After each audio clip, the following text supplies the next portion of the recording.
हमारे देश के प्रधानमंत्री कितने पढ़े लिखे हैं, उनकी क्वालिफिकेशन क्या है, इसकी चर्चा हमेशा सुर्खियों में रहता है। हर कोई ये जानना चाहता है कि हमारे प्रधानमंत्री का एजुकेशनल क्वालिफिकेशन क्या है और वो कहाँ से पढ़े लिखे हैं। इस संबंध में दिल्ली हाई कोर्ट में एक याचिका भी दायर किया गया है।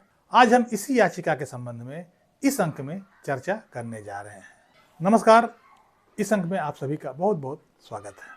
यह बात शुरू होती है 2016 से, जब अरविंद केजरीवाल, जो आम आदमी पार्टी के सर्वेसर्वा हैं, उन्होंने सवाल किया था कि हमारे प्रधानमंत्री नरेंद्र मोदी जी पढ़े लिखे हैं भी कि नहीं है, कि अनपढ़ हैं, यदि पढ़े लिखे हैं तो कितना पढ़े लिखे हैं, कहां से वो उन्होंने डिग्री ली है। इस संबंध में उन्होंने एक टिप्पणी की थी। उन्हें नरेंद्र मोदी की एजुकेशन पे शक था और उन्होंने कहा था कि पता नहीं ये अनपढ़ व्यक्ति कैसे देश की राजनीति में आ जाते हैं। इस बात का जवाब देते हुए बीजेपी की तरफ से सोशल मीडिया पे ये जानकारी दी गई थी कि हमारे प्रधानमंत्री ग्रेजुएट ही नहीं, पोस्ट ग्रेजुएट भी है, और उन्होंने सोशल मीडिया पे एक डिग्री की कॉपी भी लगाई थी, जो डिग्री दिल्ली यूनिवर्सिटी से लिया गया था, जिसमें यह बताया गया था कि प्रधानमंत्री श्री नरेंद्र मोदी दिल्ली यूनिवर्सिटी से ग्रेजुएट भी हैं और यहीं से वो पोस्ट ग्रेजुएट भी हैं।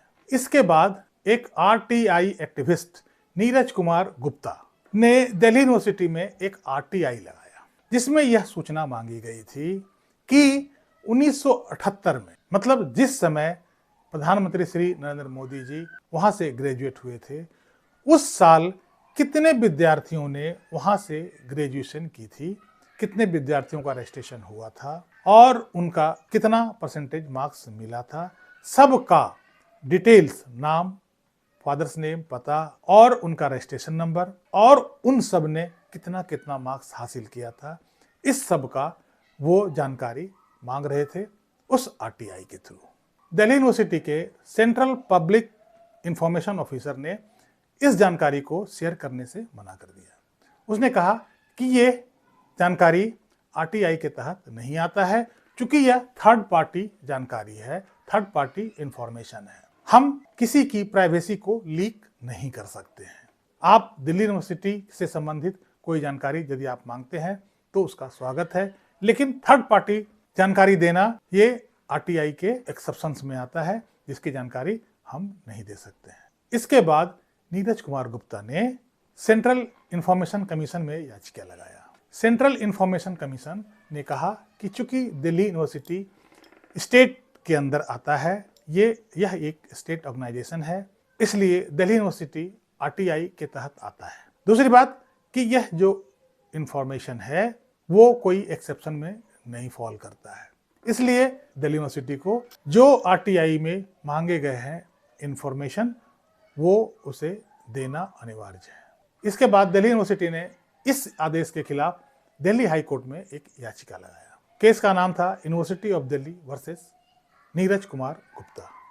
वहां पे दिल्ली यूनिवर्सिटी द्वारा कहा गया कि यदि यह एप्लीकेशन अलाउ हो जाता है तो कोई भी आदमी, कोई भी स्ट्रेंजर रोज एप्लीकेशन लगा करके किसी की भी इंफॉर्मेशन ले सकता है, शेयर कर सकता है, और इससे आर्टिकल 21 का भी उल्लंघन होगा, किसी की प्राइवेसी इससे भंग होगी। क्योंकि यह थर्ड पार्टी इंफॉर्मेशन है, इसलिए आरटीआई के अंतर्गत कवर नहीं होता है। आरटीआई के अंतर्गत हम अपने ऑर्गेनाइजेशन, हम अपने फंक्शन, हम अपने एक्टिविटीज की जानकारी दे सकते हैं, लेकिन जो हमारे पास थर्ड पार्टी इंफॉर्मेशन है उसे हम शेयर नहीं कर सकते हैं।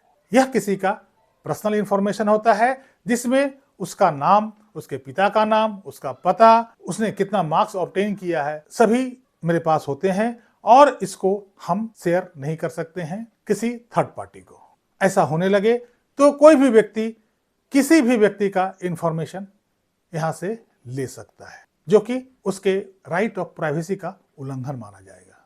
दिल्ली यूनिवर्सिटी ने यह भी कहा, यदि कोर्ट ये रिकॉर्ड देखना चाहे तो मैं निश्चित रूप से इसे उपलब्ध करा सकता हूं, लेकिन किसी भी स्ट्रेंजर को हम ये सप्लाई नहीं कर सकते हैं, बीइंग थर्ड पार्टी इंफॉर्मेशन और उसके प्राइवेसी को देखते हुए। हम यह भी मानते हैं कि दिल्ली यूनिवर्सिटी एक पब्लिक बॉडी है और हम आरटीआई के अंतर्गत आते हैं। लेकिन उस आरटीआई में दिल्ली यूनिवर्सिटी के बारे में, हमारे फीस के बारे में, हमारे एडमिनिस्ट्रेशन के बारे में हम कोई सा जानकारी दे सकते हैं, लेकिन हम वैसे जानकारी शेयर नहीं कर सकते हैं जो कि थर्ड पार्टी हो या उसका प्राइवेट और पर्सनल मैटर है। इसके बाद ऑनरेबल हाई कोर्ट ने इस मैटर को रिजर्व रख लिया था ऑर्डर पास करने के लिए 2017 में, लेकिन अभी तक इस पर कोई फाइनल ऑर्डर नहीं आया है और इस केस का अभी तक और कोई प्रोग्रेस नहीं हुआ है। अब देखते हैं कब तक ये इस केस में फाइनल ऑर्डर आता है। कैसी लगी ये जानकारी कमेंट करके जरूर बताइएगा। वीडियो को लाइक कीजिएगा, चैनल को सब्सक्राइब कीजिएगा। मिलते हैं अगले अंक में कुछ नई जानकारी के साथ। तब तक के लिए जय हिंद, वंदे मातरम।